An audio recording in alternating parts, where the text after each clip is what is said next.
রাজধানীর দিনমজুরদের টার্গেট করে ভারতে নিয়ে কিডনি বিক্রি চক্রের 3 সদস্যকে গ্রেফতার করেছে পুলিশ। দুপুরে ডিএমপি মিডিয়া সেন্টারে আয়োজিত সংবাদ সম্মেলনে অতিরিক্ত কমিশনার ডক্টর খন্দকার মুহিদুদ্দিন জানান, এই যে চক্রটি কাজ করছে, তারা গুজরাটে কাজ করছে, কলকাতায় কাজ করছে, বিভিন্ন জায়গায় কাজ করছে, বিভিন্ন তথ্য আমাদের কাছে আছে, সেগুলোর উপর আমরা কাজ করছি। আমাদের মূল উদ্দেশ্য হলো যে এটি যাতে পুনরাবৃত্তি এ ধরনের ঘটনা না ঘটে। রুবিন নামের এক ভুক্তভোগীর অভিযোগের ভিত্তিতে তাদের গ্রেফতার করা হয়। পার্শ্ববর্তী দেশের অঙ্গপ্রত্যঙ্গ বিক্রি চক্রের সঙ্গে আন্তদেশীয় চক্র গড়ে তুলে এই অপরাধ চক্র সংগঠিত করে আসছিল একটি চক্র।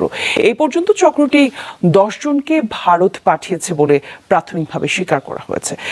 অতিরিক্ত কমিশনার জানান, ভুক্তভোগীদের সর্বোচ্চ 3 থেকে 5 লাখ টাকা দিত চক্রটি। প্রথমে বিদেশে চাকরি দেওয়ার কথা বলে প্রলুব্ধ করা হতো, পরে কৌশলে ভারতে নিয়ে গিয়ে তাদের নানাভাবে বোঝানো হতো।